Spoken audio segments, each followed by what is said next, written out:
जय हिंद दोस्तों, स्वागत है आप सबका स्लीपी क्लासेस के यूट्यूब चैनल पे। दोस्तों आज है 19 जनवरी। तो दोस्तों आज हम डिस्कस करेंगे हिंदू और इंडियन एक्सप्रेस में जो रेलेवेंट एडिटोरियल्स आए हैं। तो 3 ऐसे रेलेवेंट एडिटोरियल्स मुझे लगे आज के न्यूज़पेपर्स में से जिसकी हम चर्चा करेंगे। और दोस्तों अगर आप हमारे साथ नए जुड़े हैं, हमारे साथ नए सब्सक्राइबर्स जो जुड़ रहे हैं, तो एक जरूरी इंफॉर्मेशन देना चाहता हूं कि इस आर्टिकल, इस इनिशिएटिव में हर एक एडिटोरियल के बाद एक क्वेश्चन दिया जाएगा।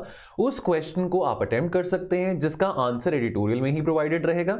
ठीक है, तो ये जो एडिटोरियल्स हैं ये हमारे जीएस के जो डिफरेंट टॉपिक्स हैं। तो फॉर एग्जांपल इंडियन इकोनॉमी की बात करें जीएस 3 से पर्टिनेंट है, एनवायरमेंट एंड इकोलॉजी की बात करें जीएस 3 से पर्टिनेंट है, international treaties and agreement GS 2 से। तो ये टॉपिक वाइज फ्रैगमेंटेशन हुआ पड़ा है। तो you are more than welcome to attempt these questions, right in the comment section. तीनों के तीनों नहीं, चलो एक क्वेश्चन आप कमेंट सेक्शन में लिख सकते हैं। अगर आपका मन करे तो आप उसको लिख सकते हैं, हम उसको इवैल्यूएट भी करेंगे। ठीक है दोस्तों, तो इसी बहाने आपकी प्रैक्टिस जो है डे टू डे बेसिस में चलती रहेगी। ठीक है, तो दोस्तों शुरू करते हैं आज की डिस्कशन। तो पहला आर्टिकल है a budget that includes, Indian express में आया था आज। अब ये क्या बात कर रहा है? So what can the budget do? तो आपको पता है कुछ ही दिनों में बजट आने वाला है, बजट अनाउंस होगा। नाउ अब इस आर्टिकल में ये सजेशन दिया गया है कि बजट में कुछ ऐसी प्रोग्रेसिव बातें हो, मेंशन की जाएं जो कि एम्प्लॉयमेंट अपॉर्चुनिटीज को, खास करके लेबर इंटेंसिव एम्प्लॉयमेंट अपॉर्चुनिटीज को ज्यादा बढ़ावा देगा। ठीक है, तो अब इस सब के लिए हमको इन्वेस्ट करना बहुत जरूरी है। देखिए इन्वेस्टमेंट की बात करें तो प्राइवेट सेक्टर इन्वेस्टमेंट हो या पब्लिक सेक्टर इन्वेस्टमेंट हो, जब तक इन्वेस्टमेंट नहीं आएगी तब तक जॉब्स क्रिएट नहीं होगी। तो इस तरह का जो इकोसिस्टम है जहां पे इन्वेस्टमेंट और हो सके, वो इकोसिस्टम तो सरकार ने ही क्रिएट करना है। ठीक है, a best way, the bestest possible way to generate more jobs is to increase the spending on infrastructure creation. तो जैसे कि अभी 15 अगस्त को पीछे प्रधानमंत्री ने अनाउंस किया था कि आने वाले 5 साल में 110-115 लाख करोड़ हम अपने इंफ्रास्ट्रक्चर में खर्च करेंगे। तो ये बहुत एम्बिशियस टारगेट है, तो डेफिनेटली बहुत सारी जॉब्स भी क्रिएट होंगी। अब हमारे यहां पे बहुत सारे अनस्किल्ड लोग भी हैं और वो ज्यादा पढ़े लिखे भी नहीं है। तो चैलेंज ये है कि जो अनस्किल्ड और लेस एजुकेटेड लोग हैं इनको वर्कफोर्स में शामिल करने का। अब ये जो बजट आने वाला है ना, this needs to provide good opportunities specially for the unskilled and the less educated people, ताकि वो भी मॉडर्न इकोनॉमी में, हम बात करते हैं आर्टिफिशियल इंटेलिजेंस की, बिग डेटा की, इंटरनेट ऑफ थिंग्स की, तो वो भी इस इकोनॉमिक ग्रोथ का पार्ट बन सके। ठीक है, तो हम देख रहे हैं कि अभी 2 तरह की इंडिया है। एक तो है जहां पे लोग वर्क फ्रॉम होम कर रहे हैं, उनका चाहे कोविड आया चाहे नहीं आया, उनकी जो जॉब्स हैं वो इंटैक्ट हैं, इतना ज्यादा फाइनेंशियल डिफिकल्टी में वो नहीं रह रहे हैं। और एक तरफ हम दूसरा इंडिया देख रहे हैं विद इन द नेशन, जो कि माइग्रेंट्स की बात करें, रूरल वर्कर्स की बात करें, अनस्किल्ड वर्कर्स की बात करें, तो बजट को ओरिएंट करना चाहिए ताकि वो इस तरह की पॉलिसीज क्रिएट कर सके ताकि एम्प्लॉयमेंट जो जनरेशन है वो बढ़ सके।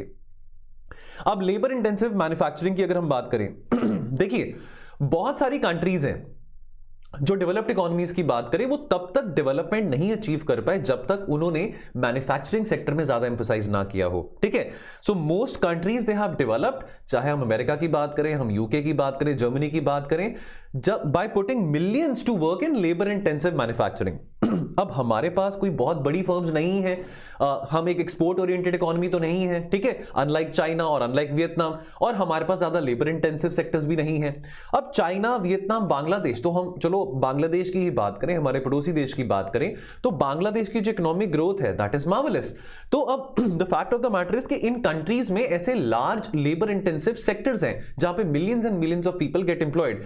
अगर हम सिर्फ फॉक्सकॉन की बात करें तो Foxconn is the largest factory in China, जो कि आईफोन मेकर है, जो आईफोन मैन्युफैक्चर करते हैं। अब सिर्फ अगर हम एक इस कंपनी की बात करें तो ये इकलौती कंपनी फॉक्सकॉन लगभग 10 लाख लोग एम्प्लॉय करते हैं चाइना में।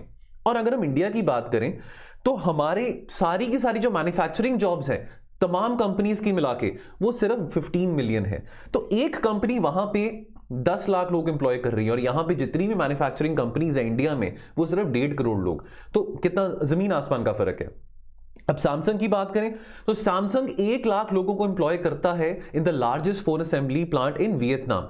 अब इस तरह की फैक्ट्रीज, हम फॉक्सकॉन की बात करें, सैमसंग की बात करें, इस तरह की बड़ी बड़ी फैक्ट्रीज इंडिया में नहीं है। अब देखिए इंडिया का डेमोग्राफिक डिविडेंड तो बहुत फेवरेबल है। एवरेज जो मीन एज है एवरेज एक सिटीजन की वो 28 to 29 ईयर्स है। तो टैलेंट की कमी नहीं है, युवा शक्ति की कमी नहीं है, डिमांड की कमी नहीं है, डेमोग्राफिक डिविडेंड हमारे फेवर में है। बट अगेन बहुत सारे लोग अनस्किल्ड हैं और जॉबलेस हैं।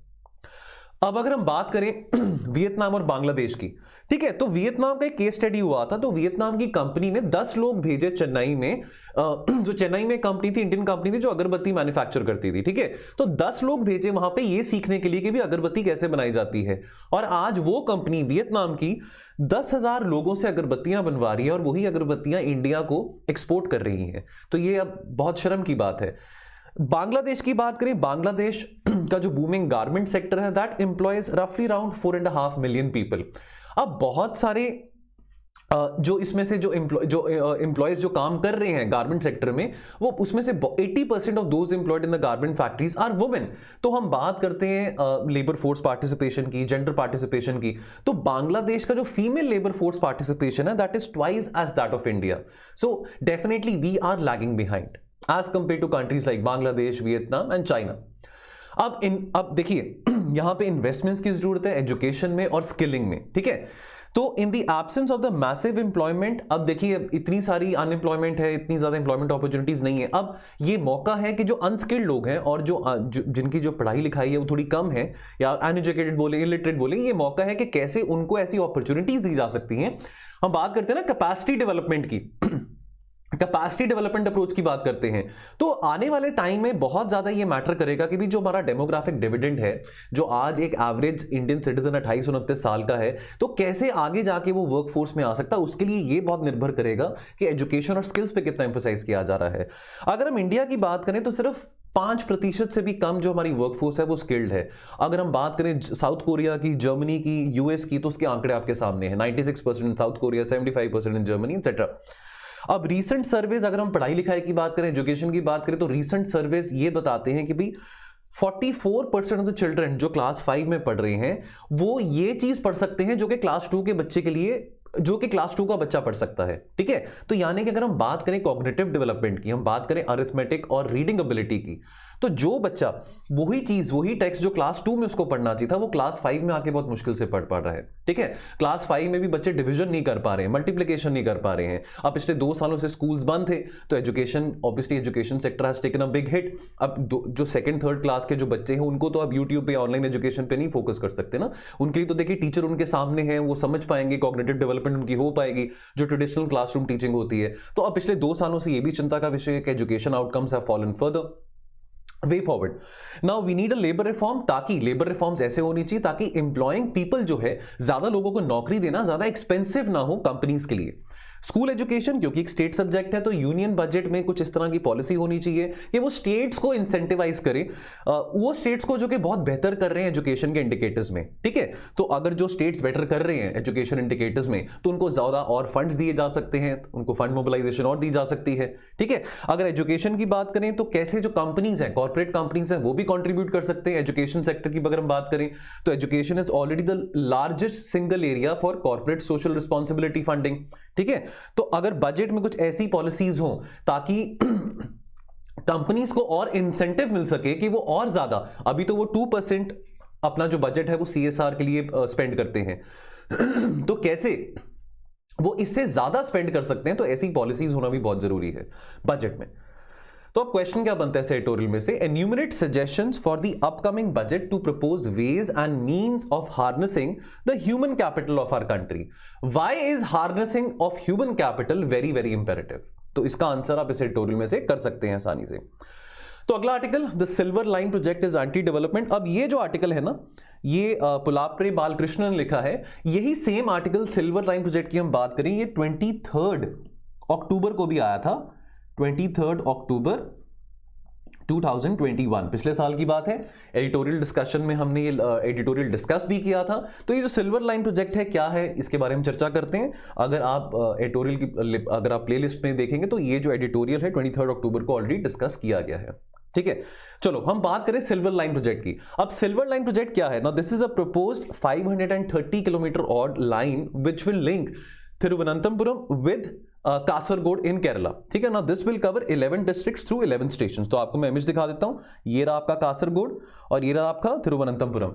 तो ये जो है ये एक रेलवे प्रोजेक्ट है जो कि इन 11 डिस्ट्रिक्ट्स को लिंक करेगा from the north to the south of Kerala. अब ये जो प्रोजेक्ट है अगर कंप्लीट हो जाता है तो one can travel from Kasaragod to Thiruvananthapuram in less than 4 hours with a speed of 200 kilometre per hour. अब इसकी जो डेडलाइन है, डेडलाइन रखी गई है 2025।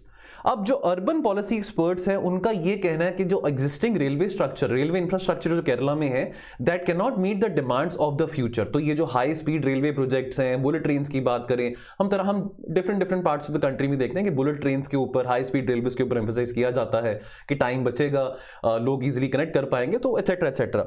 अब गवर्नमेंट का ये क्लेम है दैट सिल्वर लाइन प्रोजेक्ट है, that can take a significant load of the traffic of the existing stretch, and जो ट्रैवल है, जो कम्यूट टाइम है वो कम हो जाएगा और ट्रैवल जो होगा फास्टर होगा फॉर द कम्यूटर्स। तो चलो, ये तो केरला की गवर्नमेंट की बात है, केरला गवर्नमेंट का ये स्टैंड है। तो ये आपने इमेज देख ली। अब कंसर्न्स क्या है? देखिए, अब केरला जो है वेस्टर्न घाट्स में आता है, और ये जो 11 डिस्ट्रिक्ट्स हैं ये वेस्टर्न घाट्स को टच करते हैं। और जो वेस्टर्न घाट्स है, जो मेन बात है समझने वाली वो ये है कि वो इकोलॉजिकली फ्रेजाइल एरिया में आता है, ठीक है। तो यहां पे इस तरह की कंस्ट्रक्शन एक्टिविटीज करना, रेलवेज बनाना, हाई स्पीड रेल्स बनाना, वहां की इकोलॉजिकली अच्छा नहीं है, बिकॉज ये फ्रेजाइल जोन है।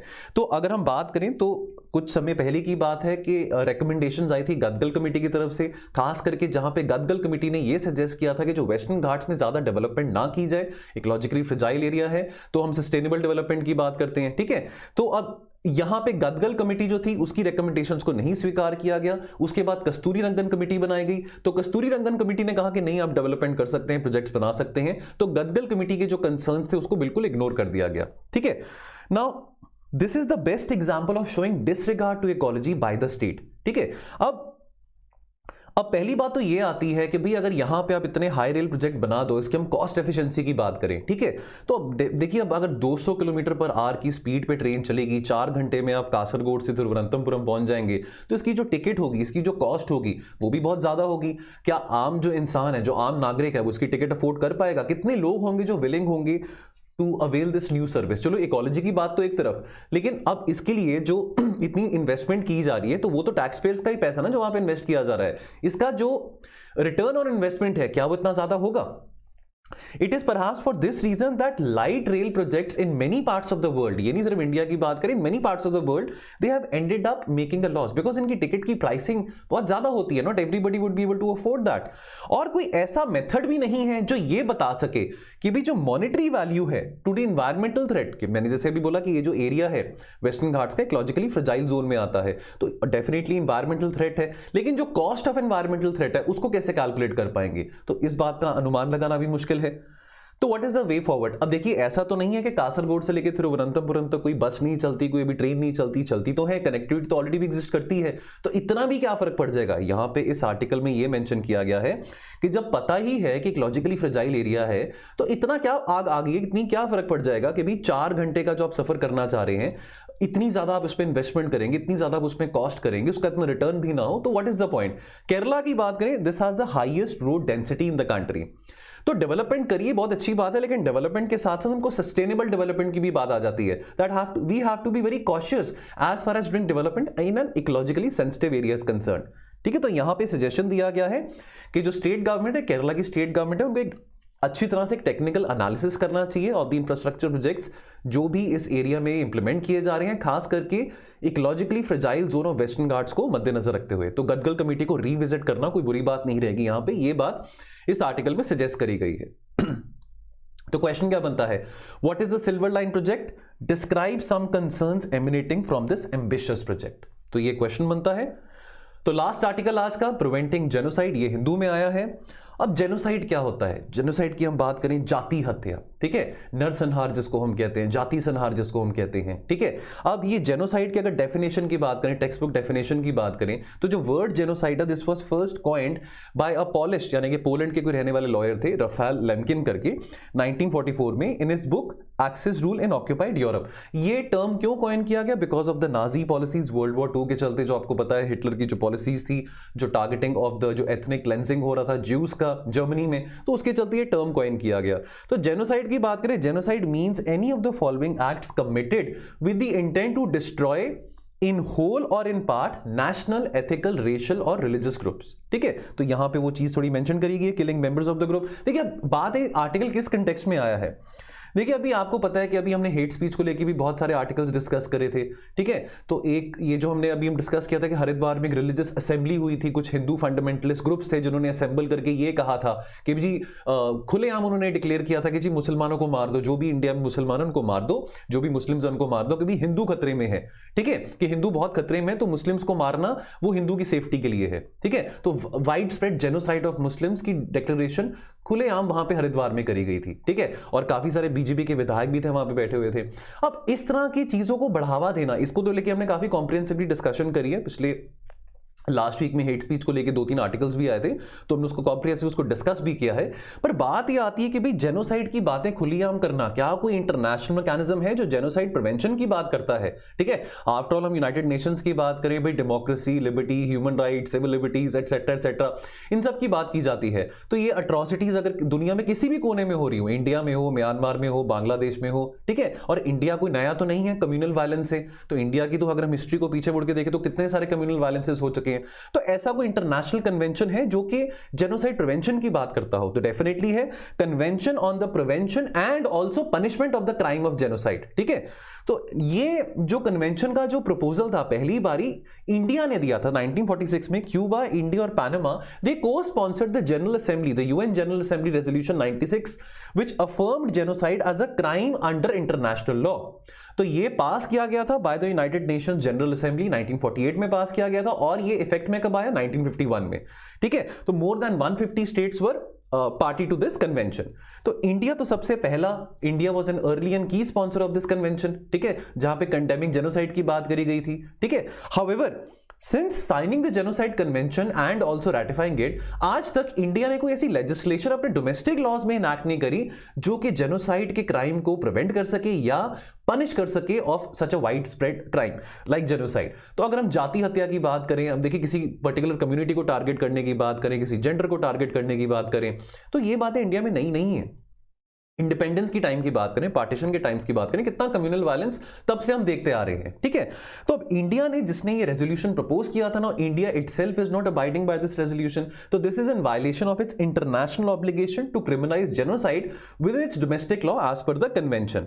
अब इंडियन जेनोसाइड की बात करें तो अभी तक तो there are no comparable provisions for the prosecution of any mass crimes, least of all genocides under the Indian domestic laws, ठीक है। और ना ही कोई ऐसे कानून है जो कि इस तरह के माहौल को, इस तरह के वातावरण को, इस तरह के कंडीशंस को प्रिवेंट कर सके जहां पे हेट स्पीच या हेट स्पीच के साथ जो एसोसिएटेड एक्ट्स हैं, जाति हत्या करना, कम्युनल वायलेंस प्रमोट करना, कि इस तरह की चीजों को रोका जाए। तो इस तरह के कोई इफेक्टिव लॉज भी नहीं है, ठीक है। तो इंडिया की इंटरनेशनल लीगल ऑब्लिगेशन बनती है अंडर द जेनोसाइड कन्वेंशन, लेकिन इंडिया इसको अभी तक एडहेयर नहीं कर पाया है। Now this needs to be rectified.